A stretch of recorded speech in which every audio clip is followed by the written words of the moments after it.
Malam hari, setelah suamiku memukulku berkali-kali karena dia ketahuan selingkuh, aku pergi tidur tanpa sepatah kata pun.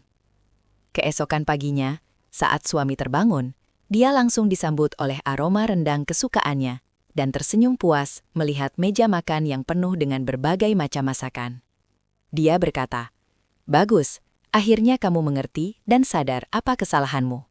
Tapi, ketika dia melihat siapa yang sedang duduk di meja itu, ekspresinya langsung berubah. Seketika dia histeris. Karena, sebelum ceritanya dimulai, silahkan tulis di kolom komentar dari daerah mana saja teman-teman yang menonton cerita ini. Jangan lupa like dan subscribe agar channel ini bisa semakin berkembang dan bisa mempersembahkan cerita yang lebih menarik lagi. Malam itu, hujan turun dengan deras. Seolah langit turut menangisi nasib yang menimpa rumah tangga Vera. Jarum jam di dinding ruang tengah yang mewah itu sudah menunjukkan pukul 2 dini hari. Namun, Vera masih duduk tegak di sofa kulit berwarna krem. Dia tidak sedang menonton televisi ataupun membaca buku, melainkan hanya menatap pintu utama yang tertutup rapat. Di tangannya tergenggam sebuah ponsel yang layarnya sudah mati, namun di dalamnya tersimpan bukti yang cukup untuk menghancurkan hatinya berkali-kali lipat. Foto-foto Raka, suaminya, sedang makan malam romantis dengan wanita lain bernama Selfie, baru saja dikirimkan oleh seorang teman yang kebetulan berada di restoran yang sama. Vera tidak menangis, air matanya rasanya sudah kering, karena ini bukan pertama kalinya dia mencium aroma pengkhianatan dari tubuh suaminya. Tetapi malam ini rasanya berbeda, ada tekad yang membeku di dalam dadanya, sebuah keputusan yang sudah bulat bahwa dia tidak akan lagi menjadi wanita bodoh yang memaafkan demi keutuhan rumah tangga yang semu. Suara deru mesin mobil terdengar samar di balik suara hujan, diikuti oleh sorot lampu yang menembus celah gorden. Raka pulang. Vera menarik nafas panjang, berusaha menetralkan detak jantungnya yang memburu, bukan karena cinta, melainkan karena rasa takut bercampur muak. Pintu terbuka dengan kasar, menampilkan sosok Raka yang kemejanya berantakan, dasinya sudah longgar, dan aroma alkohol menguar tajam bercampur dengan parfum wanita yang sangat menyengat. Raka terkejut melihat Vera masih duduk di ruang tamu dengan tatapan yang sulit diartikan. Bukannya merasa bersalah, Raka justru mendengus kesal seolah keberadaan istrinya di sana adalah sebuah gangguan bagi ketenangannya. Setelah seharian bersenang-senang, dia melempar tas kerjanya ke sembarang arah dan berjalan sempoyongan menuju tangga, tanpa menyapa Vera sedikitpun. Vera berdiri perlahan. Suaranya terdengar tenang namun tajam membelah keheningan malam itu ketika dia bertanya, dari mana saja suaminya hingga larut malam begini. Pertanyaan sederhana itu rupanya menjadi pemantik api amarah bagi Raka yang sedang di bawah pengaruh alkohol dan rasa lelah. Raka berbalik dengan mata merah menyala. Dia berteriak bahwa Vera tidak punya hak untuk mengatur hidupnya. Karena baginya Vera hanyalah istri yang tugasnya diam di rumah dan menikmati uang belanja. Vera tidak mundur. Dia justru melangkah maju dan memperlihatkan layar ponselnya yang menyala, menampilkan foto Raka yang sedang mencium pipi Selfie. Vera bertanya, siapa wanita itu?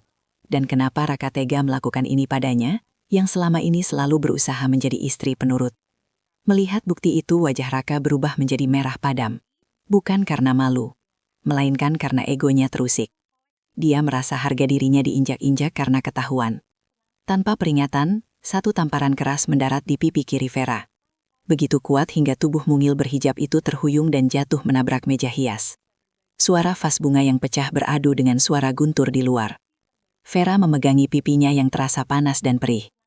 Sudut bibir yang robek mengeluarkan darah segar. Namun Raka belum selesai.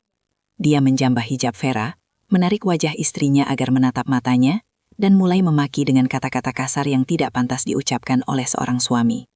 Raka menyalahkan Vera atas perselingkuhannya. Dia berteriak bahwa dia mencari wanita lain karena Vera membosankan, terlalu kaku, dan tidak bisa memuaskan egonya sebagai laki-laki. Pukulan demi pukulan mendarat di tubuh Vera malam itu. Raka melampiaskan semua kekesalan, rasa bersalah yang diputar-balikan menjadi amarah, dan rasa superioritasnya. Dia memukul lengan Vera, menendang kakinya, dan mendorongnya hingga tersudut di dinding. Vera merasakan sakit yang luar biasa di sekujur tubuhnya. Tulang rusuknya terasa nyeri setiap kali dia menarik nafas, dan kepalanya pening bukan main. Namun di tengah badai kekerasan itu, ada satu hal yang membuat Raka berhenti sejenak. Vera tidak menjerit. Vera tidak menangis histeris memohon ampun seperti biasanya. Vera tidak melawan ataupun memaki balik. Wanita itu hanya diam. Dia menerima setiap pukulan dengan mata yang terbuka, menatap Raka dengan sorot mata yang kosong, dingin, dan mati. Keheningan Vera justru membuat Raka merasa tidak nyaman. Namun kemudian rasa angkuhnya mengambil alih. Dia mengartikan diamnya Vera sebagai bentuk ketakutan dan kepatuhan total. Raka merasa dia telah berhasil menundukkan istrinya, mendidik Vera agar tidak lagi berani melawannya atau mengungkit-ungkit soal selfie. Setelah puas melampiaskan emosinya, Raka melepaskan cengkramannya dan membiarkan Vera merosot ke lantai yang dingin di antara pecahan beling vas bunga. Raka meludah ke samping, merapikan rambutnya yang acak-acakan, dan berkata dengan nada meremehkan bahwa itulah akibatnya jika istri berani kurang ajar pada suami. Dia memerintahkan Vera untuk membereskan kekacauan itu besok pagi, dan jangan berani-berani mengeluh pada siapapun jika tidak ingin hal yang lebih buruk terjadi. Raka melangkah naik ke kamar tidur utama, meninggalkan Vera yang masih tertuduk di lantai ruang tamu. Setelah suara pintu kamar di lantai atas terbanting menutup, suasana kembali hening. Hanya terdengar suara hujan yang semakin deras. Vera perlahan menggerakkan tubuhnya yang remuk redam. Dia meringis menahan sakit saat mencoba berdiri. Tangannya gemetar saat menyeka darah di sudut bibirnya dengan ujung lengan bajunya. Dia tidak membereskan pecahan vas bunga itu. Dia membiarkannya berserakan sebagai saksi bisu kekejaman malam ini. Dengan langkah tertatih dan pincang, Vera berjalan menuju kamar tamu di lantai bawah. Bukan untuk tidur, melainkan untuk menyusun rencana terakhirnya. Di dalam kamar tamu yang gelap, Vera duduk di tepi ranjang. Dia tidak menyalakan lampu. Cahaya kilat sesekali menerangi wajahnya yang lebam dan bengkak. Dia meraba saku gamisnya yang robek dan mengeluarkan ponselnya yang layarnya retak, namun masih berfungsi. Jari-jarinya yang gemetar menekan beberapa tombol, mengirimkan sebuah pesan singkat dan sebuah file video. File itu berasal dari kamera pengawas kecil berbentuk jam meja yang baru saja dia pasang seminggu lalu di ruang tamu. Karena instingnya sudah curiga akan adanya konfrontasi seperti ini, kamera itu merekam segalanya. Merekam wajah Raka yang beringas, merekam setiap pukulan, dan merekam setiap makian. Vera menatap layar ponselnya yang menunjukkan pesan terkirim. Dia kemudian menyentuh lebam di wajahnya, merasakan sakit yang nyata. Namun hatinya terasa aneh. Dia merasa lega. Malam itu, Vera tidak tidur. Dia hanya berbaring menatap langit-langit kamar. Mendengarkan langkah kaki Raka di lantai atas yang mondar-mandir sebentar, sebelum akhirnya sunyi. Menandakan pria itu sudah tertidur pulas karena mabuk.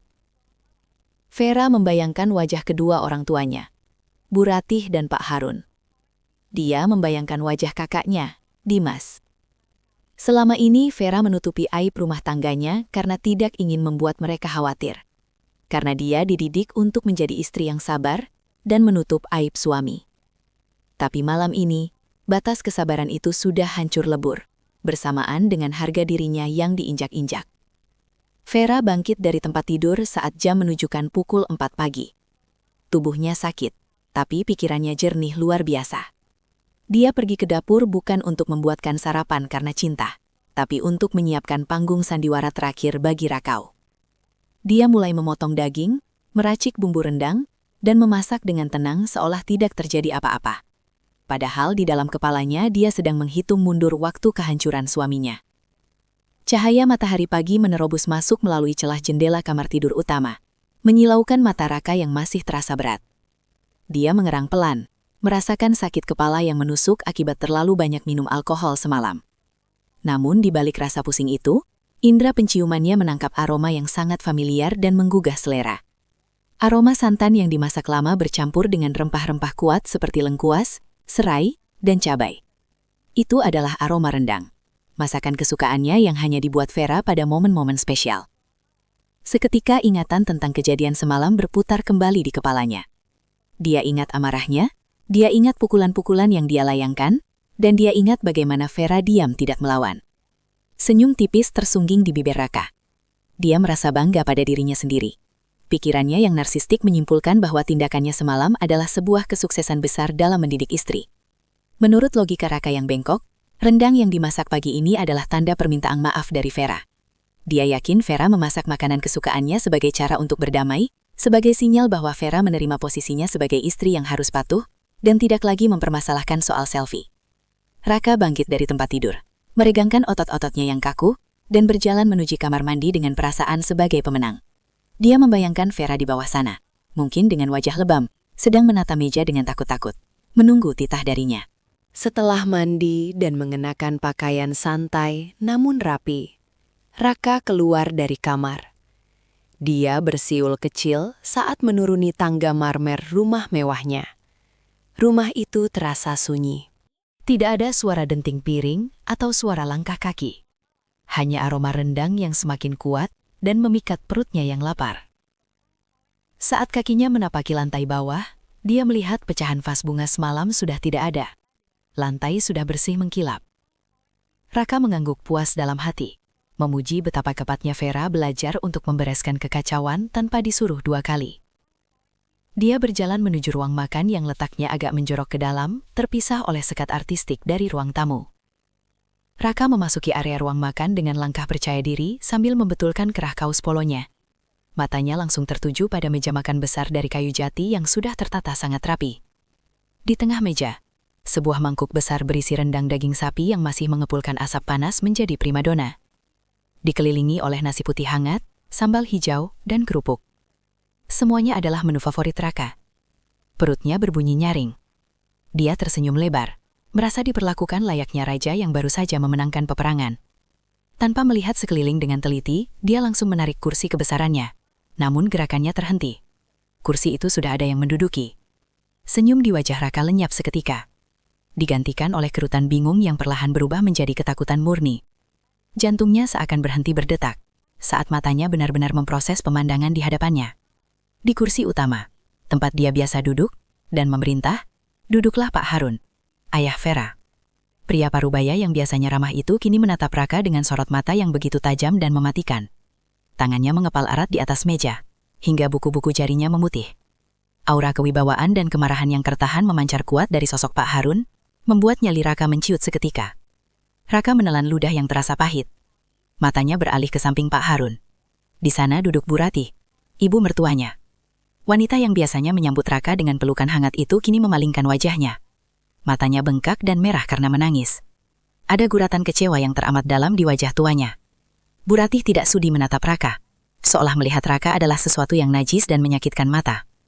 Di belakang kursi Pak Harun berdiri Dimas, kakak laki-laki Vera. Tubuh Dimas yang tegap menegang, rahangnya mengeras, dan tatapan matanya menyeratkan keinginan kuat untuk melampati meja dan menghajar Raka saat itu juga, jika tidak ditahan oleh etika dan hukum. Raka mundur selangkah, kakinya terasa lemah seperti jeli. Dia mencoba membuka mulut untuk menyapa, namun suaranya tercekat di tenggorokan. Pak Harun? Bu Ratih? Mas Dimas, kok tumben pagi-pagi sudah di sini? Tanyanya dengan suara gagap dan bergetar. Dia mencoba mencari sosok Vera, berharap istrinya akan muncul dari dapur, membawa minuman dan mencairkan suasana beku ini. Vera? Mana? Vera? Panggilnya panik, matanya liar mencari ke sekeliling ruangan. Namun Vera tidak ada. Alih-alih Vera, pandangan Raka menangkap sosok-sosok lain yang berdiri di sudut ruangan, dekat pintu akses menuju dapur dan pintu keluar. Di sana berdiri Pak Bintang, pengacara keluarga Pak Harun yang terkenal sangat tegas dan tak terkalahkan di pengadilan. Pak Bintang sedang memegang sebuah tablet dan berkas tebal dengan wajah datar tanpa ekspresi. Dan yang membuat darah Raka berdesir hebat adalah kehadiran 2 orang polisi berseragam lengkap yang berdiri tegap di samping Pak Bintang. Tangan mereka bersiaga di sabuk pinggang, menatap Raka dengan tatapan menyelidik seorang penegak hukum yang sedang melihat seorang kriminal. Keheningan di ruang makan itu begitu mencekam. Hanya suara detak jam dinding yang terdengar. Aroma rendang yang tadinya menggugah selera, kini terasa membuat mual perut Raka. Pak Harun perlahan mendorong piring berisi rendang yang ada di hadapannya ke arah Raka yang masih berdiri mematung. Suara gesekan piring keramik dengan meja kayu terdengar nyaring dan menyayat telinga. Makan, perintah Pak Harun. Suaranya berat, rendah, dan mengandung ancaman yang nyata. Tidak ada nada ramah tamah sedikit pun. Raka terdiam. Keringat dingin mulai mengucur di pelipisnya. Pak, ini ada apa sebenarnya? Saya tidak mengerti. Saya bilang, makan, bentak Pak Harun. Suaranya menggelegar memenuhi ruangan hingga membuat Bu Ratih terlonjak kaget dan kembali terisak pelan. Pak Harun menunjuk rendang itu dengan telunjuk gemetar menahan amarah. Vera memasak ini subuh tadi. Dia memasak ini dengan wajah lebam, dengan bibir pecah dan hati yang hancur karena ulahmu. Dia memasak ini sebagai sedekah terakhir untukmu, Raka. Makanlah, karena ini adalah makanan enak terakhir yang akan menyentuh lidahmu sebelum kamu membusuk di dalam sel penjara. Raka menggeleng panik. Wajahnya pucat pasi seperti mayat. Penjara? Apa maksud Bapak? Ini pasti salah paham. Saya dan Vera cuma bertengkar biasa. Masalah rumah tangga. Di mana Vera? Biar saya bicara sama dia. Raka mencoba melangkah maju, namun Dimas langsung bergerak sigap, memukul meja dengan keras hingga piring-piring bergetar.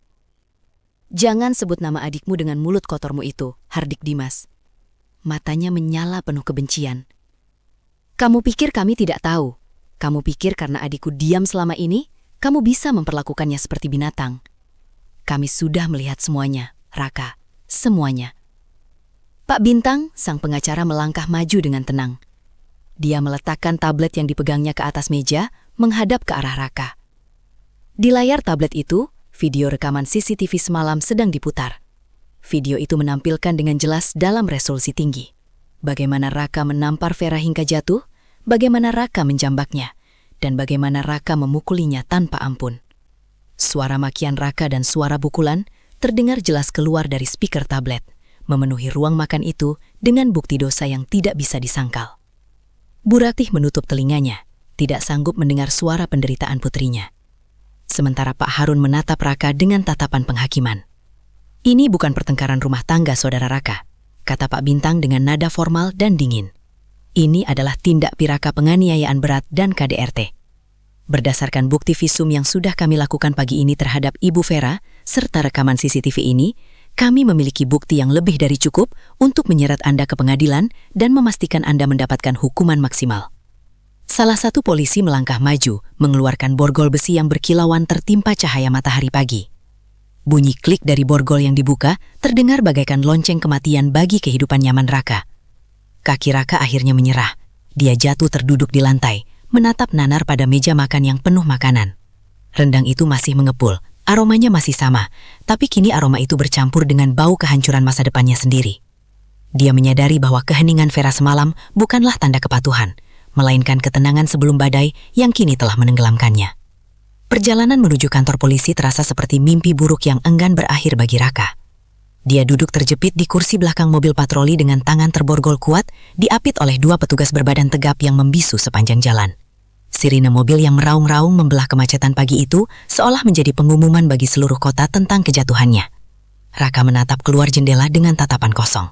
Melihat gedung-gedung tinggi tempat dia biasa melakukan pertemuan bisnis berlalu begitu saja. Rasa malu mulai merayap naik ubun-ubunnya.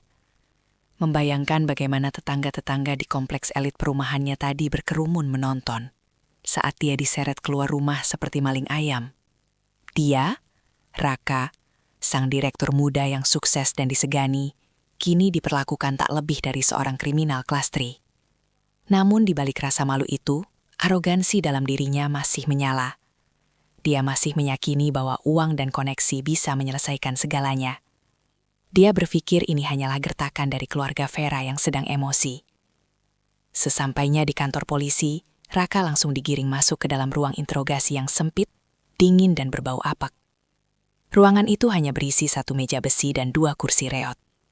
Cahaya lampu neon yang berkedip-kedip di langit-langit menambah kesan suram tempat itu. Raka didudukkan dengan kasar di kursi. Dia mencoba membentak petugas yang melepaskan borgolnya untuk dikaitkan ke meja, menuntut haknya untuk menelepon dan meminta perlakuan yang lebih sopan. Namun, bentakannya hanya memantul di dinding beton yang dingin. Tidak ada yang mendengarkannya. Polisi-polisi itu meninggalkannya sendirian di sana selama hampir 2 jam. Keheningan itu sengaja diciptakan untuk mematahkan mentalnya, membuat Raka gelisah, marah, dan akhirnya ketakutan. Dia mulai mengetuk-ketuk meja. Kakinya bergoyang tak sabar, dan keringat dingin mulai membasahi kemeja mahalnya yang kini kusut. Pintu besi ruangan itu akhirnya terbuka dengan suara bertecit yang menyakitkan telinga.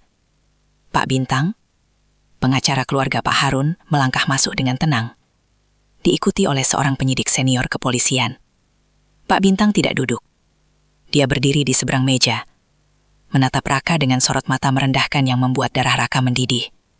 Raka langsung menyemburkan amarahnya. menuduh Pak Bintang dan keluarga Vera melakukan penculikan dan pencemaran nama baik. Dia bersikeras bahwa apa yang terjadi semalam hanyalah pertengkaran suami istri biasa yang tidak seharusnya dicampuri oleh pihak luar, apalagi kepolisian. Raka bahkan dengan sombong menawarkan sejumlah uang damai agar masalah ini ditutup saat itu juga. Mengira integritas semua orang bisa dibeli. Pak Bintang tersenyum tipis. Sebuah senyum yang tidak mencapai matanya.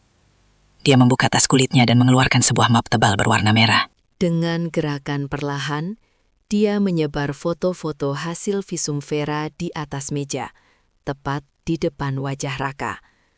Foto-foto itu mengerikan. Wajah Vera yang lebam ungu kebiruan, bibir yang sobek dengan jahitan, serta memar-memar di lengan dan punggung, yang membuktikan bahwa kekerasan itu dilakukan bertubi-tubi. Raka memalingkan wajah, tidak sanggup melihat hasil KDRT-nya sendiri. Namun Pak Bintang memaksanya melihat. Pengacara itu menjelaskan dengan suara datar bahwa visum ini bukan hanya membuktikan kekerasan fisik semalam, tetapi juga membongkar rahasia kelam yang selama ini Raka simpan rapat-rapat. Penyidik yang menemani Pak Bintang kemudian meletakkan selembar kertas hasil laboratorium di atas foto-foto itu. Raka mengerutkan kening, tidak mengerti apa hubungannya tes darah dengan kasus pemukulan ini. Pak Bintang menjelaskan bahwa setelah Vera diamankan subuh tadi, dokter melakukan pemeriksaan menyeluruh karena Vera sering mengeluh pusing dan lemah selama beberapa bulan terakhir. Hasil laboratorium itu mengejutkan semua orang. Ditemukan residu zat penenang dosis rendah jenis benzodiazepin di dalam darah Vera, zat yang sama yang ditemukan di dalam botol vitamin yang biasa Raka berikan pada istrinya setiap malam. Wajah Raka yang tadinya merah karena marah kini berubah menjadi pucat pasi seputih kertas. Rahasianya terbongkar. Selama 6 bulan terakhir, Raka memang diam-diam mencampurkan obat penenang ke dalam minuman atau vitamin Vera agar istrinya itu cepat tidur dan tidak banyak bertanya saat Raka pulang larut malam atau pergi menemui Selfie. Dia pikir tindakannya itu cerdik, cara halus untuk membungkam istri tanpa kekerasan. Namun di mata hukum, tindakan itu adalah kejahatan berat. Pak Bintang mencondongkan tubuhnya, menatap tajam ke manik mata Raka dan berkata bahwa ini bukan lagi sekadar kasus KDRT. Ini adalah percobaan pembunuhan berencana dan peracunan secara sistematis terhadap pasangan. Raka kehilangan kata-kata, lidahnya keluh. Dia mencoba menyangkal, mengatakan bahwa itu hanya vitamin biasa, bahwa hasil lab itu pasti salah atau dipalsukan. Tapi suaranya terdengar lemah dan tidak meyakinkan bahkan bagi dirinya sendiri. Fakta bahwa Vera tahu dan diam saja selama ini membuatnya merinding. Ternyata keheningan Vera bukan karena obat itu bekerja sempurna, melainkan karena Vera sedang mengumpulkan bukti demi bukti untuk menjeratnya. Raka menyadari bahwa dia telah masuk ke dalam perangkap yang dia gali sendiri. Istri yang dianggap bodoh dan penurut itu ternyata adalah lawan yang jauh lebih pintar dan mematikan daripada yang pernah dia bayangkan. Penyidik mulai membacakan pasal-pasal yang akan dikenakan padanya. Ancaman hukumannya bukan lagi hitungan bulan, melainkan belasan tahun penjara. Bayangan tentang karir yang hancur, nama baik yang tercoreng, dan hidup di balik jeruji besi mulai menari-nari di pelupuk mata Raka. Dia merosot di kursinya, bahunya turun dan arogansinya runtus ketika digantikan oleh teror yang nyata. Dia memohon untuk berbicara dengan Vera, memelas agar Pak Bintang menyampaikan permintaan maafnya. Namun, Pak Bintang hanya membereskan berkas-berkasnya kembali ke dalam tas. Sebelum keluar, Pak Bintang berkata bahwa Vera sudah tidak ingin mendengar satu kata pun dari mulut Raka. Dan satu-satunya komunikasi yang akan terjadi di antara mereka mulai sekarang hanyalah melalui palu hakim di pengadilan. Pintu besi itu kembali tertutup, meninggalkan Raka sendirian dengan bayang-bayang kehancurannya. Setelah berjam-jam mendekam dalam ketidakpastian, Raka akhirnya diberi kesempatan untuk melakukan satu panggilan telepon. Pikirannya berpacu cepat. Dia tidak mungkin menghubungi ibunya di kampung karena wanita tua itu pasti akan langsung terkena serangan jantung mendengar kabar ini. Dia juga tidak bisa menghubungi teman-teman kantornya karena itu sama saja dengan bunuh diri karir. Satu-satunya nama yang terlintas di benaknya adalah Selfie, kekasih gelapnya. Wanita yang selama ini memanjakannya dengan kata-kata manis dan janji setia. Raka yakin Selfie akan menolongnya. Bukankah mereka saling mencintai? Bukankah Selfie selalu bilang bahwa Raka adalah segalanya baginya? Dengan tangan gemetar, Raka menekan nomor Selfie dari telepon kantor polisi. Nada sambung terdengar beberapa kali sebelum akhirnya diangkat. Suara manja Selfie menyapa, bertanya kenapa Raka menelpon dari nomor yang tidak dikenal. Raka dengan suara yang berusaha dia buat setenang mungkin menjelaskan bahwa dia sedang ada sedikit masalah dengan polisi karena laporan Vera. Dia berbohong, mengecilkan masalahnya dengan mengatakan bahwa ini hanya salah paham kecil, dan dia butuh uang jaminan agar bisa keluar sementara waktu. Raka berjanji akan mengganti uang itu 2 kali lipat, begitu dia bisa mengakses rekening banknya. Mendengar kata, ganti 2 kali lipat, nada suara Selfie langsung berubah antusias. Wanita itu setuju untuk datang membawa uang tabungannya, mengira ini adalah investasi kecil untuk mendapatkan hati dan harta Raka sepenuhnya. 2 jam kemudian, Selfie datang dengan gaya glamor yang salah tempat, mengenakan kacamata hitam besar dan tas bermerek, berjalan melenggang masuk ke kantor polisi seolah sedang berada di pusat perbelanjaan. Setelah proses administrasi yang berbelit dan pembayaran uang jaminan yang cukup besar, Raka akhirnya diperbolehkan keluar dengan status tahanan kota. Dia harus melapor setiap minggu dan tidak boleh keluar dari wilayah kota. Saat melangkah keluar dari pintu kantor polisi dan menghirup udara bebas, Raka merasa lega luar biasa. Dia merangkul pinggang Selfie, berterima kasih dengan mesra, dan berkata bahwa dia akan segera membereskan Vera dan menceraikannya agar mereka bisa hidup bahagia bersama. Selfie tersenyum lebar, membayangkan dirinya akan segera menjadi Nyonya Raka dan tinggal di rumah mewah. Namun kelegaan itu tidak berlangsung lama. Pak Bintang yang ternyata masih menunggu di lobi depan menghampiri mereka. Tanpa basa-basi, pengacara itu menyerahkan sebuah amplop coklat besar kepada Raka. Raka menerimanya dengan kening berkerut. Pak Bintang menjelaskan bahwa itu adalah surat pemberitahuan penyitaan aset dan status kepemilikan harta. Raka tertawa meremehkan, berkata bahwa Vera tidak punya hak menyita apapun karena rumah dan mobil itu dibeli dari hasil kerja kerasnya selama ini. Namun Pak Bintang dengan tenang mematahkan argumen itu. Dia mengingatkan Raka untuk membaca kembali perjanjian pranikah yang dulu Raka tanda tangani tanpa membacanya dengan teliti karena terlalu bernafsu menikahi Vera yang berasal dari keluarga kaya. Dalam dokumen itu tertulis jelas bahwa rumah mewah yang mereka tempati adalah aset warisan Pak Harun yang dibalik-namakan atas nama Vera sebelum pernikahan, sehingga tidak masuk dalam harta gono gini. Mobil-mobil mewah yang Raka pakai sehari-hari pun ternyata dibeli menggunakan Raka dari rekening perusahaan keluarga Vera yang secara hukum tercatat sebagai fasilitas kantor yang bisa ditarik kapan saja. Raka terdiam, matanya membelalak membaca dokumen-dokumen legal itu. Dia baru sadar bahwa selama ini dia hanyalah penumpang di dalam kehidupan mewah yang difasilitasi oleh istrinya. Gaji Raka yang besar selama ini habis dia gunakan untuk gaya hidup, judi online, dan memanjakan selfie, sehingga dia nyaris tidak memiliki aset pribadi yang berharga. Pak Bintang kemudian memberitahu satu hal lagi yang membuat lutut Raka lemas. Kartu kredit yang akses rekening Raka sudah dibekukan oleh bank karena adanya laporan dugaan penggelapan Raka perusahaan yang dilaporkan oleh Pak Harun pagi ini. Ternyata audit internal perusahaan sudah berjalan diam-diam sejak bulan lain. Jadi saat ini Raka benar-benar tidak memiliki sepeser pun uang selain dompet di sakunya. Pak Bintang pergi meninggalkan mereka berdua di parkiran dengan senyum puas, membiarkan kenyataan pahit itu meresap ke dalam otak Raka. Selfie yang mendengar percakapan itu mulai melepaskan rangkulan tangannya dari pinggang Raka. Wajahnya mulai menunjukkan keraguan. Raka yang panik melihat perubahan sikap Selfie, berusaha meyakinkan wanita itu bahwa pengacara itu hanya menggertak. Dia bersikeras mengajak Selfie pulang ke rumah mewahnya untuk membuktikan bahwa dia masih berkuasa. Mereka naik taksi online karena mobil Raka sudah disita polisi sebagai barang bukti. Sepanjang perjalanan, Raka terus membual tentang rencana bisnisnya dan bagaimana dia akan menghancurkan keluarga Vera balik.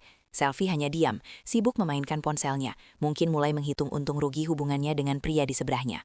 Sesampainya di depan gerbang perumahan elit, taksi mereka dihentikan oleh security. Raka turun dengan marah, membentak satpam yang sudah dikenalnya bertahun-tahun itu untuk membuka palang pintu. Namun satpam itu menatapnya dengan dingin dan berkata bahwa dia mendapat perintah langsung dari pemilik rumah, Ibu Vera, untuk melarang Raka masuk. Kunci gerbang sudah diganti dengan sistem digital baru. Raka mengamuk. Dia mengguncang-guncang pagar besi tinggi itu seperti orang gila, berteriak memanggil nama Vera. Tetangga mulai keluar rumah menonton tontonan gratis itu dengan tatapan mencemu. Puncak kehancuran mental Raka terjadi ketika satpam itu menunjuk ke arah tumbukan hitam di samping pos jaga. Di sana, di dalam sebuah tong besi besar, terdapat sisa-sisa pembakaran yang masih mengepulkan asap tipis. Raka berlari mendekat dan melihat potongan kain jas Armani mahalnya, sepatu kulit It Vera yang sudah meleleh, dan koleksi jam tangannya yang hancur terbakar api. Semua barang-barang pribadi Raka, simbol status dan kebanggaannya telah dibakar menjadi abu oleh orang suruhan Vera. Tidak ada yang tersisa. Dia tidak punya baju ganti, tidak punya rumah untuk pulang, dan tidak punya aset untuk dibanggakan. Raka berbalik menatap Selfie, berharap mendapatkan simpati. Namun Selfie justru menatap tumpukan abu itu dengan ngeri, lalu menatap Raka dengan pandangan yang benar-benar baru. Pandangan seorang wanita yang menyadari bahwa pria di hadapannya bukan lagi tambang emas, melainkan beban hidup yang menjijikan. Selfie mundur perlahan, menggelengkan kepalanya saat Raka mencoba meraih tangannya.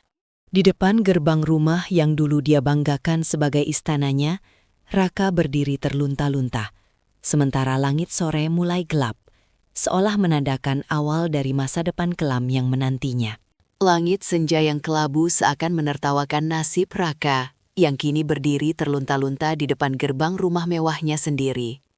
Angin sore bertiup kencang, menerbangkan sisa-sisa abu dari tumpukan pakaian mahalnya yang telah dibakar. Raka menatap nanar ke arah rumah megah itu. Tempat di mana dia pernah merasa seperti raja, kini tertutup rapat baginya. Dia menoleh ke samping, menatap Selfie yang berdiri dengan wajah masam sambil memeluk tas bermereknya erat-erat seolah takut ikut terbakar.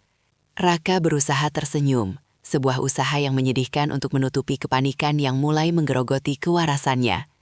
Dengan suara yang dibuat-buat optimis, dia mengajak Selfie pergi dari sana. Raka mengatakan bahwa ini hanyalah kemunduran sementara, dan mereka bisa memulai hidup baru di apartemen Selfie untuk sementara waktu sampai dia bisa menyewa pengacara hebat untuk merebut kembali hak-haknya. Dia meyakinkan Selfie bahwa Vera tidak akan menang selamanya. Mereka berdua meninggalkan kompleks perumahan elit itu dengan berjalan kaki cukup jauh sebelum akhirnya mendapatkan taksi di jalan raya utama. Sepanjang perjalanan menuju apartemen Selfie, suasana di dalam taksi terasa begitu dingin dan canggung. Raka terus berbicara, meracau tentang rencana balas dendamnya, tentang bagaimana dia akan menghancurkan bisnis keluarga Vera, dan bagaimana dia akan membuat mereka semua berlutut memohon ampun padanya. Dia berusaha meyakinkan dirinya sendiri dan Selfie bahwa dia masih memiliki kekuatan. Namun, Selfie hanya diam. Wanita itu menatap keluar jendela dengan tatapan kosong. Jari-jarinya mengetuk-ngetuk layar ponselnya dengan tidak sabar. Tidak ada lagi kata-kata manja, tidak ada lagi tangan yang menenangkan. Yang ada hanyalah dinding es yang perlahan menebal di antara mereka. Raka mencoba meraih tangan Selfie, namun ditepis pelan dengan alasan lengket dan berkeringat. Raka menelan kekecewaannya, berpikir bahwa Selfie mungkin hanya syok melihat kejadian pembakaran tadi. Sesampainya di lobi apartemen, tempat tinggal yang sewa tahunannya dibayar lunas oleh Raka menggunakan uang bonus tahun lalu, Selfie berjalan cepat mendahului Raka menuju lift. Raka mengikuti di belakang seperti anak anjing yang tersesat. Bajunya kusut dan berbau apek sisa keringat di kantor polisi. Saat pintu unit apartemen terbuka, Selfie tidak mempersilahkan Raka masuk dengan hangat seperti biasanya. Dia melempar kunci ke atas meja dan langsung duduk di sofa, menyelangkan kakinya dengan angkuh. Raka masuk dengan ragu-ragu, menutup pintu pelan, dan mencoba duduk di samping Selfie. Namun sebelum pantatnya menyentuh sofa, Selfie mengangkat tangannya, memberikan isyarat agar Raka berhenti. Tatapan mata Selfie yang biasanya penuh puja-puji, kini berubah menjadi tatapan kalkulatif yang tajam dan menusuk. Selfie bertanya dengan suara datar tanpa emosi, untuk memastikan satu hal. Dia bertanya apakah benar semua aset, rumah, mobil, dan rekening yang selama ini Raka pamerkan adalah milik Vera, atau setidaknya dibekukan atas nama Vera. Raka terdiam sejenak, lalu mengangguk pelan sambil mencoba menjelaskan bahwa itu hanya masalah teknis hukum yang bisa diselesaikan. Dia berkata bahwa dia masih punya gaji besar dan posisi direktur di perusahaan. Jadi uang tidak akan menjadi masalah. Namun jawaban itu sepertinya bukan yang ingin didengar oleh Selfie. Wanita itu mendengus kasar. Sebuah tawa sinis meluncur dari bibirnya yang bergincu merah menyala. Selfie berdiri menatap Raka dari ujung kepala hingga ujung kaki, dengan pandangan merendahkan yang membuat harga diri Raka hancur berkeping-keping. Selfie mulai menumpahkan isi kepalanya yang selama ini tertutup oleh topeng manis. Dia berkata bahwa dia mau bersama Raka karena Raka adalah sosok sukses yang bisa menemaninya belanja barang mewah, makan di restoran bintang 5, dan memberinya gaya hidup yang dia impikan.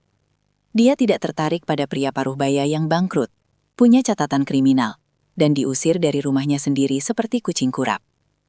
Kata-kata itu meluncur tajam bagaikan sembilu yang mengiris hati Raka. Raka ternganga, tidak percaya dengan apa yang didengarnya.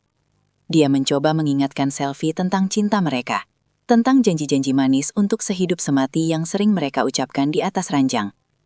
Raka berlutut di kaki Selfie, memohon pengertian, mengatakan bahwa dia butuh dukungan sekarang lebih dari sebelumnya.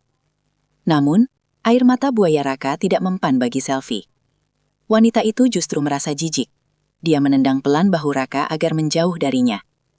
Selfie berteriak bahwa dia bukan panti sosial yang menampung gelandangan.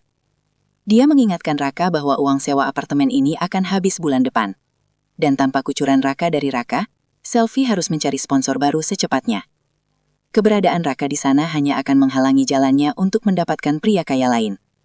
Dengan kejam, Selfie mengambil sisa barang Raka yang hanya berupa dompet dan ponsel, lalu melemparkannya ke arah pintu keluar. Dia memerintahkan untuk pergi detik itu juga, sebelum dia memanggil keamanan apartemen dan melaporkan sebagai penyusup yang mengganggu kenyamanan penghuni. Raka bangkit dengan tubuh gemetar. Matanya memanas menahan tangis yang bercampur antara rasa sakit hati dan kemarahan yang tak terlampiaskan.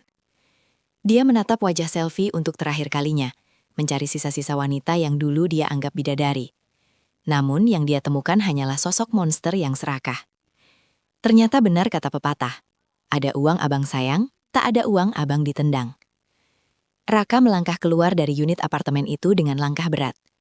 Pintu dibanting keras tepat di belakang punggungnya, diikuti suara kunci yang diputar 2 kali. Raka berdiri di lorong apartemen yang sunyi, sendirian, tanpa rumah, tanpa uang, dan kini tanpa cinta yang dia banggakan. Dia menyadari betapa bodohnya dia telah mengorbankan berlian seperti Vera demi kerikil tajam, seperti selfie yang kini justru melukainya hingga berdarah-darah. Malam itu Raka menghabiskan waktunya di sebuah musola kecil di pom bensin tak jauh dari apartemen selfie. Dia tidak bisa tidur nyenyak karena nyamuk dan dinginnya lantai keramik. Namun rasa lapar yang melilit perutnya jauh lebih menyiksa. Dia hanya memiliki sedikit uang tunai di dompetnya, sisa kembalian belanja rokok kemarin lusa. Dia membeli roti dan air mineral, memakannya dengan lahap sambil meratapi nasib. Namun di tengah keterpurukannya, setitik harapan palsu muncul di benaknya. Dia teringat jabatannya, karirnya. Dia adalah direktur pemasaran yang berprestasi. Perusahaan tidak mungkin memecatnya begitu saja hanya karena masalah pribadi. Besok pagi dia akan ke kantor menjelaskan semuanya pada CEO dan meminta pinjaman perusahaan. Dengan keyakinan semuang, mencoba memejamkan mata, menunggu pagi datang untuk menyelamatkan sisa harga dirinya. Sinar matahari pagi yang biasanya memberikan semangat, kini terasa menyengat kulit Raka yang lengket dan belum mandi. Dia berusaha merapikan penampilannya sebisanya di toilet umum pom bensin, membasuh muka dan menyisir rambut dengan jari. Kemejanya kusut parah dan ada noda kotor di bagian lengan. Namun dia berusaha menegakkan bahunya, memasang topeng wibawa yang biasa dia kenakan. Dia menggunakan sisa uang terakhirnya untuk naik ojek online menuju gedung Arunika Prima di pusat bisnis kota, tempat di mana dia bekerja selama 10 tahun terakhir dan membangun reputasi sebagai eksekutif muda yang cemerlang. Sesampainya di lobi gedung yang megah dengan lantai marmer yang mengkilap, Raka melangkah masuk dengan percaya diri. Dia berharap satpam akan menyapanya dengan hormat seperti biasa, membukakan pintu dan menanyakan kabar. Namun yang terjadi justru sebaliknya. 2 orang satpam yang sedang berjaga di pintu depan saling berbisik saat melihat Raka mendekat. Tatapan mereka aneh, campuran antara rasa jijik dan kasihan. Mereka tidak membukakan pintu, membiarkan Raka mendorong pintu kaca berat itu sendiri. Raka mengabaikan hal itu, menganggap mereka hanya sedang malas. Dia berjalan menuju gerbang akses lift, menempelkan kartu identitas Rakanya ke mesin pemindai. Lampu indikator di mesin itu berkedip merah, diikuti suara bip panjang yang menandakan akses ditolak. Raka mengerutkan kening, mencoba menempelkan kartunya lagi dan lagi. Hasilnya sama, akses ditolak. Antrean ke Dimas Wan di belakangnya mulai mengular. Suara bisik-bisik mulai terdengar riuh. Raka menoleh dan melihat puluhan pasang mata menatapnya. Bukan tatapan kagum seperti dulu, melainkan tatapan mencemuh. Beberapa kerdimasuan wanita terlihat menutup mulut sambil berbisik pada temannya, menunjuk-nunjuk ke arah Raka. Raka merasa telinganya berdengung. Dia mendengar potongan kalimat seperti itu. Dia orangnya, tukang pukul istri dan tidak tahu malu. Jantungnya berdegup kencang. Ternyata kabar itu sudah menyebar lebih cepat daripada virus. Seorang manajer HRD bernama Pak Irfan yang dulu adalah bawahan Raka, keluar dari lift dan menghampirinya. Wajah Pak Irfan datar dan formal, tidak ada senyum bersahabatan yang biasa dia berikan. Tanpa menjabat tangan Raka, Pak Irfan memberi Vianya untuk ikut ke ruangan khusus di lantai dasar, bukan ke ruang kerjanya di lantai atas. Raka mencoba protes, bertanya kenapa aksesnya diblokir. Namun Pak Irfan hanya menjawab singkat, bahwa itu adalah prosedur standar bagi Kerdimaswan yang sedang dalam proses terminasi. Kata terminasi menghantam dada Raka seperti palu godam. Dia mengikuti Pak Irfan dengan kaki lemas, melewati tatapan-tatapan menghakimi dari resepsionis dan staf lobi.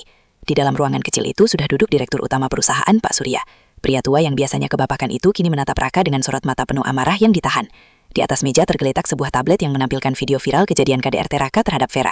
Video itu ternyata sudah tersebar luas di media sosial sejak semalam, diunggah oleh akun anonim dan menjadi trending topik nasional. Reputasi perusahaan sedang dipertaruhkan karena netizen mulai menyerang akun media sosial perusahaan menuntut pemecatan Raka. Pak Surya tidak berbasa-basi, dia langsung menyodorkan surat pemecatan di hadapan Raka. Raka mencoba membela diri. Dia memohon mengatakan bahwa itu adalah urusan pribadi yang tidak ada hubungannya dengan kinerjanya di kantor. Dia mengingatkan Pak Surya tentang target penjualan yang berhasil dia lampaui bulan lalu, tentang keuntungan yang dia bawa untuk perusahaan. Namun Pak Surya memukul meja dengan keras, menghentikan ocehan Raka. Pak Surya berkata bahwa integritas adalah segalanya dalam bisnis ini. Seorang pria yang tega memukul istrinya sendiri sampai babak belar tidak layak memimpin tim dan tidak layak membawa nama perusahaan. Selain itu, Pak Surya mengungkapkan sebuah fakta yang membuat Raka membeku. Ternyata investor terbesar yang baru saja menyuntikkan Raka segar ke perusahaan bulan lalu adalah konsorsium bisnis yang dipimpin oleh Pak Harun, ayah Vera. Pagi ini perwakilan Pak Harun menelepon langsung mengancam akan menarik seluruh investasi jika Raka masih tercatat sebagai karyawan di sana barang 1 detik lagi. Pak Surya tidak punya pilihan lain selain membuang Raka demi menyelamatkan ratusan karyawan lainnya. Raka terperangah. Dia baru menyadari betapa luas dan kuatnya jaring kekuasaan keluarga istrinya yang selama ini dia remehkan. Dia tidak hanya melawan Vera, tapi melawan raksasa yang bisa meremukannya dengan 1 jentikan jari. Pak Surya menambahkan bahwa Raka dipecat secara tidak hormat, yang artinya dia tidak akan mendapatkan uang pesangon sepeser pun. Selain itu, karena kasus ini melibatkan tindak piraka dan pelanggaran etika berat, nama Raka akan dimasukkan ke dalam daftar hitam Asosiasi Industri. Ini berarti tidak akan ada perusahaan bonafide manapun di bidang ini yang mau mempekerjakan Raka di masa depan. Karir yang dibangun Raka dengan darah dan keringat selama 10 tahun, musnah dalam sekejap mata, hancur lebur tanpa sisa. 2 orang petugas keamanan berbadan besar masuk ke ruangan, diperintahkan untuk mengawal Raka keluar dari gedung secepatnya. Raka mencoba meminta izin untuk mengambil barang-barang pribadinya di meja kerjanya, foto-foto, penghargaan, dan dokumen penting lainnya. Namun Pak Irfan memberitahu bahwa semua barang pribadi Raka sudah dikemas ke dalam sebuah kardus dan diletakkan di pos satpam luar. Dia dilarang keras menginjakkan kaki di lantai kantor. Raka digiring keluar seperti tahanan. Melewati lobi yang kini semakin ramai, rasanya seperti berjalan di lorong neraka. Semua orang menatapnya. Ada yang merekam dengan ponsel, ada yang terang-terangan mencibir. Raka sampai di luar gedung. Matahari siang terasa membakar kulitnya. Petugas keamanan menyerahkan sebuah kardus bekas mie instan yang berisi barang-barangnya. Raka menerima kardus itu dengan tangan gemetar. Dia berdiri di trotoar yang panas, dikelilingi oleh hiruk-pikuk kota yang sibuk. Orang-orang berlalu lalang dengan urusan mereka masing-masing. Tidak ada yang peduli pada seorang pria berpakaian kusut yang baru saja kehilangan segalanya. Raka menatap gedung tinggi itu untuk terakhir kalinya. Gedung yang dulu menjadi simbol kesuksesannya. Kini dia sadar, dia benar-benar sendirian di dunia yang kejam ini. Tidak ada rumah, tidak ada istri, tidak ada kekasih, tidak ada uang, dan kini tidak ada pekerjaan. Rasa sesal mulai menyusup masuk. Namun rasa sesal itu terlambat. Sangat terlambat. Hari sidang mediasi pertama tiba, sebuah hari yang seharusnya menjadi momen rekonsiliasi. Namun bagi Raka, rasanya seperti hari penghakiman. Raka duduk di ruang tunggu pengadilan agama dengan penampilan yang sangat memprihatinkan. Kemeja yang dia kenakan adalah satu-satunya kemeja yang tersisa di kardus barangnya. Sudah kusut dan bernoda keringat karena dipakai berhari-hari tanpa dicuci. Wajahnya dipenuhi brewok yang tidak terurus. Kantung matanya hitam dan tebal. Dan tubuhnya kurus kering karena kurang makan dan stres berat. Selama beberapa hari terakhir, Raka tidur berpindah-pindah dari masjid ke pos ronda, menghindari kejaran idet kolektor, dan tatapan mencemooh orang-orang yang mengenalinya dari video viral tersebut. Dia merasa kerdil, malu, dan hancur. Namun, di sudut hatinya yang paling gelap, masih ada secercah harapan konyol. Dia berpikir bahwa jika dia memohon dengan sungguh-sungguh, jika dia menunjukkan betapa menderitanya dia sekarang, Vera pasti akan luluh. Vera yang dia kenal adalah wanita lembut yang tidak tega melihat kucing kelaparan, apalagi melihat suaminya sendiri menderita. Pintu ruang mediasi terbuka. Raka menoleh cepat. Jantungnya berdegup kencang. Masuklah rombongan dari pihak penggugat. Di depan berjalan Pak Bintang dengan langkah tegap, diikuti oleh 2 orang asisten hukum. Namun mata Raka tidak tertuju pada mereka. Matanya terpaku pada sosok wanita yang berjalan di tengah perlindungan mereka. Itu Vera. Raka hampir tidak mengenalinya. Vera yang dulu sering terlihat lesu dengan daster rumahan atau gamis sederhana, kini tampak bersinar luar biasa. Vera mengenakan setelan blazer dan rok panjang berwarna inut yang elegan, dipadukan dengan hijab sutra bermotif lembut yang membingkai wajahnya dengan sempurna. Luka lebam di wajahnya sudah memudar, tertutup riasan tipis yang justru menonjolkan kecantikannya yang selama ini tertutup oleh bayang-bayang dominasi. Dan tidak ada lagi sorot mata takut atau ragu. Vera berjalan dengan dagu terangkat, memancarkan aura kepercayaan diri dan ketenangan yang mengintimidasi. Saat mereka duduk berhadapan di meja mediasi, Raka merasa seperti butiran debu di hadapan berlian. Hakim mediator memulai sesi dengan menanyakan apakah ada kemungkinan untuk rujuk. Sebelum Pak Bintang sempat menjawab, Raka langsung mematong. Dia menjatuhkan dirinya dari kursi, berlutut di lantai dingin di hadapan Vera. Dia menangis, air mata yang sebagian buatan dan sebagian lagi nyata karena keputusasaan. Raka mulai meracau, ucapkan kata-kata manis yang dulu sering dia gunakan untuk memanipulasi Vera. Dia bilang dia khilaf. Dia bilang dia diguna-guna oleh Selvi, dan dia bersumpah akan berubah menjadi suami yang lebih baik. Dia memohon agar Vera melihat kondisinya sekarang yang sudah hancur sebagai bukti bahwa dia kena karma dan sudah cukup menderita. Dia mencoba meraih ujung rok Vera, berharap sentuhan fisik akan membangkitkan kenangan masa lalu. Namun reaksi Vera sungguh di luar dugaan Raka. Vera tidak menarik kakinya dengan jijik, tapi dia juga tidak menangis terharu. Vera hanya menatap Raka yang sedang bersujud itu dengan tatapan datar, seolah sedang melihat orang asing yang tidak penting. Perlahan, Vera berbicara. Suaranya tenang, rendah, namun setiap suku katanya terdengar jelas dan menusuk tulang. Vera berkata bahwa Raka tidak perlu repot-repot bersandiwara.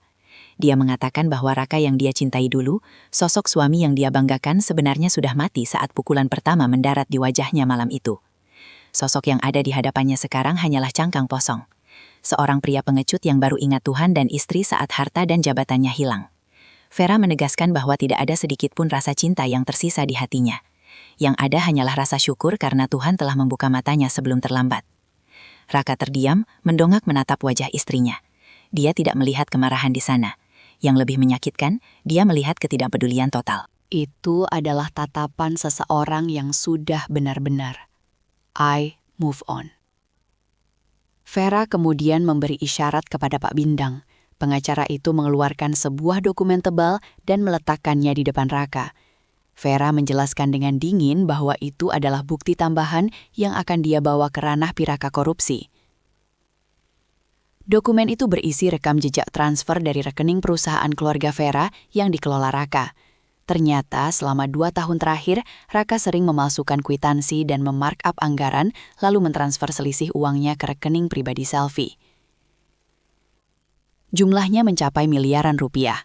Raka membelalak, keringat dingin mengucur deras. Dia pikir jejak itu sudah dia tutupi dengan rapi.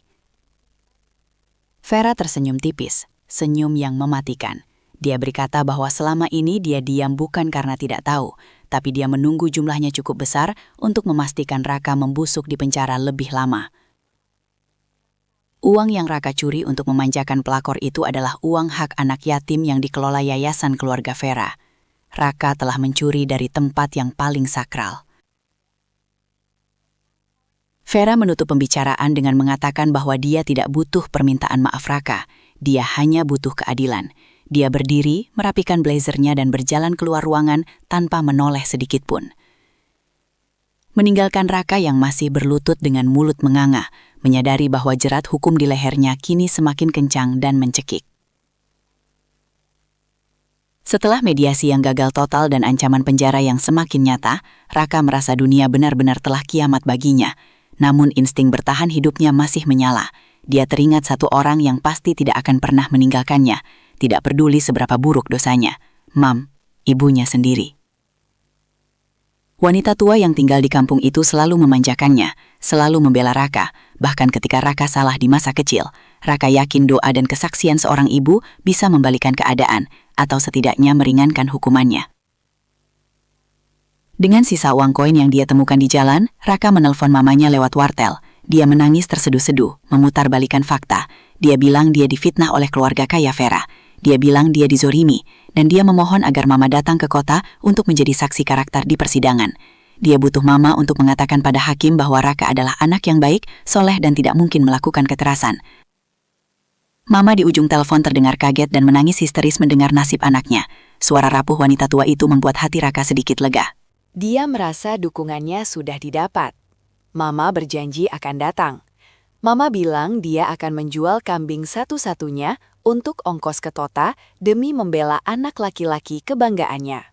Raka menutup telepon dengan perasaan sedikit lebih tenang. Dia berpikir, setidaknya di persidangan nanti, dia tidak akan sendirian. Kehadiran sosok ibu yang tua dan renta pasti akan memancing simpati hakim dan membuat Vera terlihat jahat karena telah menyengsarakan mertuanya sendiri. Itu adalah strategi licik terakhir yang tersisa di otak Raka. Hari persidangan pun tiba. Ruang sidang penuh sesak. Kasus ini telah menjadi sorotan media lokal karena melibatkan keluarga pengusaha ternama dan skandal yang sensasional. Raka duduk di kursi terdakwa, mengenakan rompi oranye tahanan, titipan kejaksaan. Dia menunduk, berusaha menghindari kilatan lampu kamera wartawan. Namun matanya terus melirik ke arah pintu masuk, menunggu kedatangan Mama. Dan benar saja, tak lama kemudian pintu terbuka. Mama masuk dengan langkah tertatih, mengenakan kebaya lusuh dan kerudung sederhana. Hati Raka melonjak girang. Dia tersenyum lebar ke arah Mama, siap menyambut pelukan hangat pembelaan. Namun ada yang aneh. Mama tidak berjalan menuju kursi pengunjung di belakang Raka. Mama justru dipandu oleh petugas pengadilan menuju kursi saksi. Dan yang lebih mengejutkan, Mama berjalan didampingi oleh Dimas, kakak Vera. Raka mengerutkan kening, bingung. Kenapa Mama bersama pihak lawan? Mungkin Dimas hanya membantu orang tua, pikirnya positif. Hakim kemudian bertanya pada Mama, apakah dia siap memberikan kesaksian? Mama mengangguk pelan, air mata mengalir di pipi keriputnya. Raka menatap Mama dengan penuh harap, memberikan kode mata agar Mama mulai menceritakan betapa baiknya dia.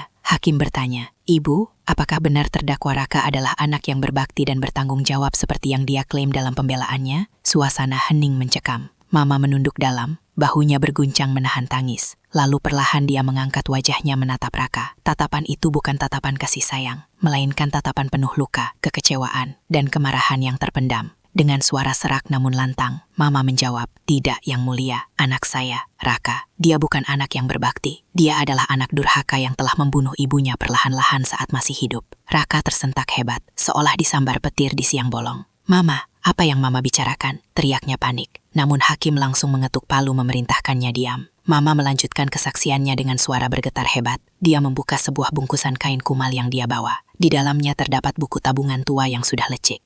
Mama bercerita bahwa selama 10 tahun dia menabung sedikit demi sedikit hasil jualan sayur di pasar, mengumpulkan uang receh demi receh untuk biaya naik haji, impian seumur hidupnya sebelum mati. 2 tahun lalu, Raka pulang ke kampung, menangis mengatakan butuh modal usaha mendesak atau dia akan bangkrut. Karena kasihan, Mama menyerahkan seluruh tabungan haji itu kepada Raka. Raka berjanji akan mengembalikannya dalam 6 bulan. Tapi ternyata, isak Mama semakin keras, membuat seluruh pengunjung sidang terdiam haru. Uang itu tidak dipakai untuk usaha. Tetangga saya yang anaknya bekerja di kota melihat Raka liburan ke Bali bersama wanita lain. Wanita itu bukan Vera. Dia memakai uang suci ibunya untuk berzina. Ruang sidang gempar. Hakim mengetuk palu berulang kali menenangkan suasana. Raka terpaku di kursinya. Wajahnya pucat pasi seperti mayat. Dia tidak menyangka Mama tahu soal itu. Dia pikir Mama orang kampung yang gampang dibohongi. Mama menatap tajam ke arah Raka. Air matanya terus mengalir, namun tatapannya semakin keras. Saya melahirkannya, saya menyusuinya, tapi saya gagal mendidiknya. Lanjut Mama dengan suara pilu yang menyayat hati. Saya malu yang mulia, saya malu punya anak yang memukul istri sebaik Vera. Saya malu punya anak yang mencuri uang ibunya sendiri. Saya datang ke sini bukan untuk membela dia, saya datang untuk melihat dia dihukum, biar penjara yang mendidiknya, karena saya sudah tidak sanggup. Kata-kata itu adalah paku terakhir di peti mati kehidupan Raka. Ibunya sendiri, satu-satunya orang yang dia harapkan menjadi pelindung, kini berdiri sebagai penuntut yang paling memberatkan. Bu Ratih yang duduk di kursi pengunjung terlihat merangkul Mama Raka yang hampir pingsan setelah memberikan kesaksian. Sebuah pemandangan solidaritas antar ibu yang menyentuh hati semua orang, kecuali Raka. Raka merasa dadanya sesak. Oksigen seolah hilang dari ruangan itu. Dia dikhianati oleh keserakahannya sendiri dan kini dikhianati oleh darah dagingnya. Dia menatap Mama yang dipalingkan wajahnya oleh Dimas, tidak mau melihat Raka lagi. Hari itu, Raka tidak hanya kehilangan kebebasannya, dia kehilangan statusnya sebagai seorang anak. Dia adalah yatim piatu dalam arti yang paling menyedihkan. Dibuang oleh ibu kandungnya sendiri karena kelakuannya yang sudah melampaui batas kemanusiaan. Suasana di dalam ruang sidang hari itu terasa begitu padat dan menyesakan, seolah udara enggan mengalir di antara ketegangan yang memuncak. Ini adalah hari terakhir persidangan. Hari di mana nasib Raka akan ditentukan oleh palu hakim. Raka duduk di kursi pesakitan dengan tubuh yang semakin kurus dan wajah yang nyaris tak dikenali. Sorot matanya liar dan ketakutan, terus bergerak menyapu seisi ruangan, mencari celah kecil apapun untuk melarikan diri dari kenyataan pahit ini.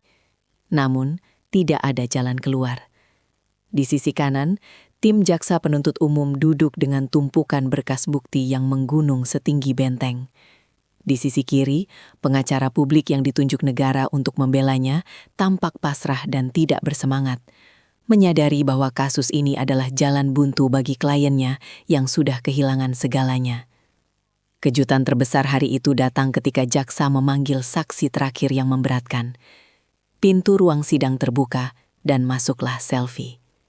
Wanita itu berjalan menunduk, menghindari tatapan semua orang, terutama tatapan Raka. Penampilan Selvi jauh berbeda dari biasanya. Tidak ada lagi gaun mewah atau perhiasan berkilauan. Dia mengenakan pakaian sederhana dan wajah tanpa riasan, berusaha terlihat lugu di hadapan hukum. Raka terlonjak di kursinya, matanya membelalak tak percaya. Dia sempat berpikir bahwa Selvi mungkin masih memiliki sisa cinta untuknya atau setidaknya rasa solidaritas sebagai pasangan.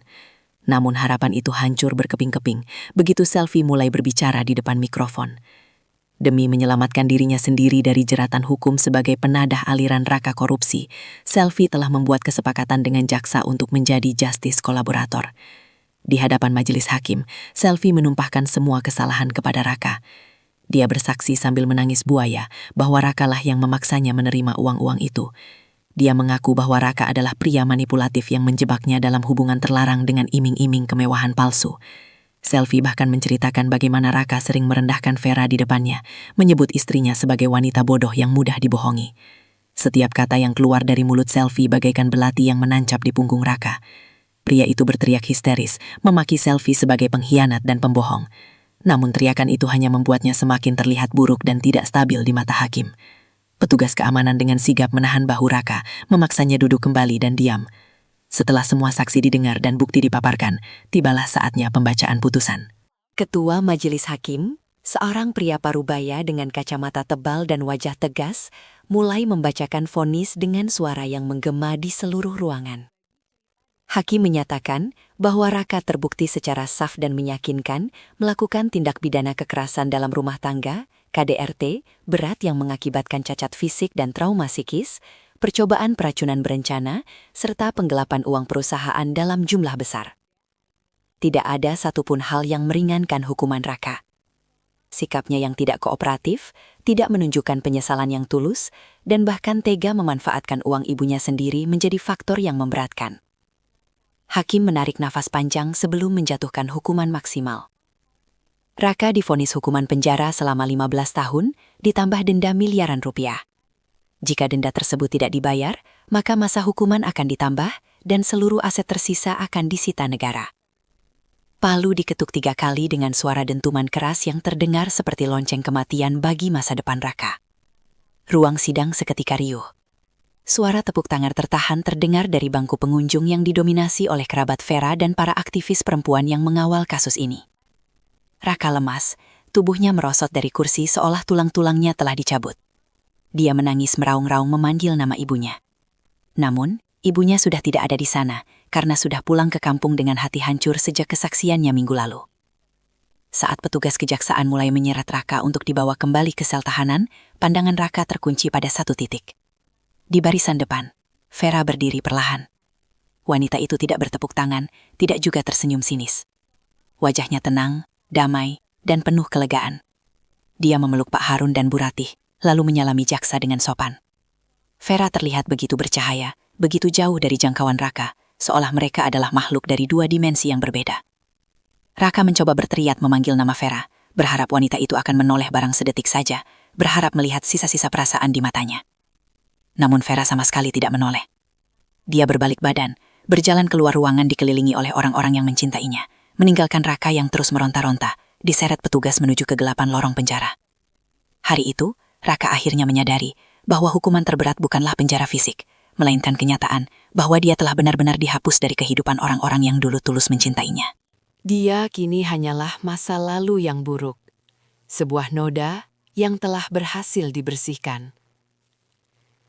5 tahun kemudian, matahari siang yang terik membakar aspal jalanan ibu kota yang macet dan berdebu. Di pinggiran kota, di sebuah kawasan kumuh yang padat penduduk, berdiri sebuah warung makan Tegal, warteg kecil yang dindingnya sudah kusam terkena asap kendaraan. Di bagian belakang warung itu, dekat selokan yang berbau menyengat, seorang pria kurus kering dengan rambut yang sudah memutih dan acak-acakan sedang duduk berjongkok mencuci tumpukan piring kotor. Pria itu adalah Raka. Dia baru saja bebas bersyarat beberapa bulan lalu karena penjara penuh.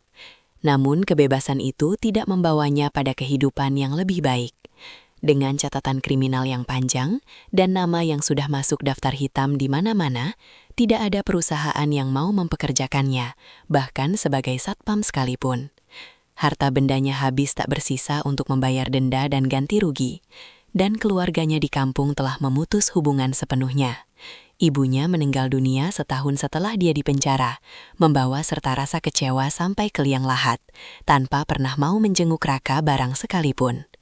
Raka kini bekerja serabutan, kadang menjadi kuli panggul di pasar, kadang memulung botol plastik, dan sekarang menjadi tukang cuci piring di warung ini, dengan upah kadar makan dan uang rokok. Punggungnya sering sakit karena bekas-bekas tidur di lantai penjara yang dingin, dan giginya sudah banyak yang tanggal karena kurang gizi. Tangan yang dulu halus karena hanya memegang pulpen mahal dan menyetir mobil mewah, kini kasar, pecah-pecah, dan berbau sabun colek murahan. Pemilik warung, seorang wanita gemuk yang galak sering membentaknya jika dia bekerja lambat atau memecahkan gelas. Raka yang dulu sombong dan arogan, kini hanya bisa menunduk patuh. Mentalnya sudah hancur lebur diinjak-injak oleh kerasnya roda kehidupan yang berputar ke bawah. Siang itu warung sedang sepi. Raka istirahat sejenak sambil mengelap keringat di dahinya dengan lengan baju yang kotor. Matanya tertuju pada televisi tabung tua yang tergantung di sudut warung. Siaran berita sedang menayangkan liputan khusus tentang penganugerahan penghargaan wanita inspiratif tahun ini. Layar televisi menampilkan sebuah ballroom hotel mewah yang dipenuhi cahaya lampu kristal. Kamera kemudian menyorot sosok wanita yang naik ke atas panggung untuk menerima piala. Jantung Raka seakan berhenti berdetak. Gelas plastik di tangannya terjatuh ke lantai. Wanita di layar televisi itu adalah Vera. Dia tampak jauh lebih muda dan cantik daripada 5 tahun lalu. Hijabnya tertata modis, senyumnya mengembang penuh percaya diri. Narator berita menjelaskan bahwa Vera kini adalah pemilik perusahaan catering dan restoran Nusantara yang memiliki cabang di berbagai kota besar, sekaligus pendiri yayasan yang membantu para korban kekerasan dalam rumah tangga untuk bangkit dan mandiri. Di samping Vera berdiri seorang pria gagah yang menatapnya dengan penuh kebanggaan dan cinta. Pria itu adalah suami baru Vera, seorang dokter spesialis yang dikenal dermawan. Di barisan penonton terlihat Pak Harun dan Bu Ratih bertepuk tangan sambil menggendong seorang balita lucu, anak Vera dari pernikahan keduanya. Mereka semua tertawa bahagia. Sebuah potret keluarga sempurna yang utuh dan hangat. Raka terpaku menatap layar buram itu. Dia melihat kehidupan yang seharusnya bisa menjadi miliknya, jika saja dia tidak serakah, jika saja dia tidak berkhianat, jika saja dia bersyukur. Rasa sesal yang amat sangat menghantam dadanya dengan brutal, membuatnya sesak napas. Dia ingat betapa dulu Vera melayaninya dengan setia, betapa Vera selalu menatapnya dengan cinta yang sama seperti tatapan suami barunya sekarang. Raka belah membuang berlian demi mengejar sampah, dan kini dia harus hidup di tempat sampah itu sendiri. Air mata menetes dari sudut matanya yang keriput, membasahi pipinya yang kotor. Bengong aja kerjaannya. Teriakan pemilik warung membuyarkan lamunan Raka. Wanita itu meletakkan piring seng di meja dekat Raka jongkok. Nih, makan siang. Cepetan habisin terus lanjut cuci piring. Tuh, pelanggan udah mulai datang. Raka melihat isi piring itu. Nasi putih dingin sisa kemarin dengan kuah rendang yang sudah ajak berminyak dan sepotong kecil daging rendang yang alot dan hangus. Itu adalah sisa bagian dasar panci yang biasanya dibuang atau dikasih ke kucing, tapi hari ini menjadi jatah makan siangnya. Perut Raka yang lapar berbunyi perih. Dia mengambil piring itu dengan tangan gemetar. Aroma rendang itu, meski apek dan bercampur bau sabun, seketika melempar ingatan Raka kembali ke pagi hari 5 tahun lalu. Dia teringat pagi itu, pagi di mana dia bangun dan disambut aroma rendang buatan Vera yang sempurna. Daging sapi pilihan yang empuk, bumbu rempah yang meresap, dan disajikan di meja makan mewah dengan penuh kasih sayang. Pagi di mana dia dengan sombongnya merasa menang, merasa bisa menginjak-injak istri yang sudah menyiapkannya makanan seenak itu. Saat itu dia menolak makanan surga itu, demi egonya. Dan sekarang, di sini di pinggir selokan yang bau, dia harus memakan rendang sisa yang rasanya pahit demi menyambung hidup. Raka menyuapkan nasi dan kuah rendang dingin itu ke mulutnya. Rasanya hambar dan menyedihkan. Namun, setiap kunyahan terasa seperti pisau yang mengiris hatinya. Dia makan sambil menangis, berseduh-seduh. Air matanya jatuh menetes ke dalam piring bercampur dengan kuah santan. Dia makan dengan lahap karena lapar, tapi juga dengan rasa sakit yang tak terlukiskan. Dia menyadari bahwa inilah sarapan terakhir yang sesungguhnya. Bukan sarapan mewah yang dia tinggalkan di meja makan rumahnya dulu, tapi sarapan sisa yang menjadi simbol kehancuran hidupnya selamanya. Di layar televisi, Vera melambaikan tangan menutup pidatonya, disambut riuh tepuk tangan. Di sudut warung yang gelap, Raka tersedak tangisnya sendiri, sendirian, terhina dan terlupakan. Layar perlahan menggelap, meninggalkan Raka dengan piring kosong dan penyesalan yang tak akan pernah ada ujungnya. Karma telah menuntaskan tugasnya dengan sempurna. Hujan turun rintik-rintik membasahi jendela dapur rumah Vera yang hangat dan terang benderang. Aroma yang sangat familiar kembali menguar memenuhi ruangan. Aroma santan yang mendidih bercampur dengan rempah-rempah kuat seperti lengkuas, serai, dan cabai. Vera sedang memasak rendang. Namun, kali ini suasananya jauh berbeda dibandingkan 5 tahun yang lalu. Tidak ada lebam di wajahnya, tidak ada rasa takut yang mencekam di dadanya, dan tidak ada rencana balas dendam yang bergejolak di kepalanya. Dia mengadu kuali besar itu dengan senandung kecil di bibirnya, mengenakan apron cantik berwarna pastel. Hari ini adalah hari ulang tahun pernikahan keduanya dengan suami barunya, Mas Dimas, bukan kakaknya, melainkan seorang dokter anak bernama sama yang dikenalkan oleh keluarga besarnya. Di sudut lain kota yang gelap dan lembab, Selvi duduk meringkuk di pojok kamar kosnya yang sempit. Pintu kamarnya digedor-gedor dengan kasar dari luar oleh pemilik kos yang menagih uang sewa yang sudah menunggak 3 bulan. Selvi menutup telinganya, gemetar ketakutan. Kecantikan yang dulu dia banggakan sebagai modal untuk memikat pria kaya, kini telah pudar termakan stres dan gaya hidup yang buruk. Wajahnya terlihat tua sebelum waktunya. Keriput halus mulai muncul di sudut matanya yang cekung. Setelah kasus dan nama Selvi tercoreng di mana-mana, Tidak ada pria terhormat yang mau mendekatinya, dan dia berakhir menjadi wanita simpanan lelaki hidung belang yang kasar dan pelit, sebelum akhirnya dicampakkan begitu saja saat dia mulai menua. Selvi menatap cermin retak di lemarinya, melihat bayangan wanita menyedihkan yang dulu pernah merasa menang merebut suami orang, kini sadar bahwa dia hanyalah piala bergilir yang sudah kehilangan nilainya. Kembali ke rumah Vera, sepasang lengan kekar memeluk pinggangnya dari belakang dengan lembut. Vera tersenyum, menyadarkan kepalanya ke bahu suaminya. Dokter Dimas mencium pipi istrinya dan memuji aroma masakan yang menggugah selera itu.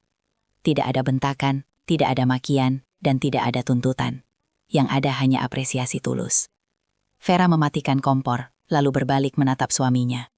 Dia teringat sekelebat bayangan masa lalu tentang piring rendang yang dia sajikan untuk Raka sebagai salam perpisahan. Dulu rendang adalah simbol kemarahannya, simbol harga dirinya yang terluka. Namun hari ini, Vera berhasil merebut kembali makna masakan itu. Rendang ini bukan lagi tentang Raka. Rendang ini adalah tentang cinta, tentang keluarga, dan tentang masa depan. Malam itu mereka makan malam bersama Pak Harun dan Bu Ratih yang datang berkunjung. Tawa renyah memenuhi ruang makan. Di tengah obrolan hangat, Vera melirik ke arah kalender di dinding. Dia tertegun sejenak. Tanggal hari ini sama persis dengan tanggal kejadian penyiksaan malam itu 5 tahun lalu. Namun yang membuat Vera tersenyum lega adalah kenyataan bahwa dia hampir saja melupakannya. Dia tidak lagi menandai hari ini sebagai hari berkabung atau hari trauma. Ingatan tentang Raka, tentang pukulan, dan tentang pengkhianatan itu sudah memudar menjadi sekadar noda kecil di masa lalu yang tidak lagi menyakitkan. Vera menyadari bahwa balas dendam terbaik bukanlah melihat musuh menderita, melainkan saat dia bisa hidup begitu bahagia hingga lupa bahwa musuhnya pernah ada. Di luar pagar rumah Vera, seorang pemulung tua berjalan tertatih-tatih menembus hujan sambil memanggul karung basah. Dia berhenti sejenak, mencium aroma rendang yang terbawa angin dari ventilasi rumah mewah itu. Perutnya berbunyi, air liurnya menetes. Pemulung itu, Raka, menatap cahaya kuning hangat yang memancar dari jendela ruang makan. Dia melihat siluet keluarga bahagia di dalamnya. Rasa perih yang amat sangat menyayat hatinya. Namun dia tahu, dia tidak pantas, bahkan untuk sekadar mengetuk pintu pagar. Dengan langkah berat, Raka menundukkan kepala dan kembali berjalan menjauh ke dalam kegelapan malam, membawa serta penyesalannya yang abadi. Sementara di dalam rumah, Vera tertawa lepas, benar-benar merdeka dan utuh kembali.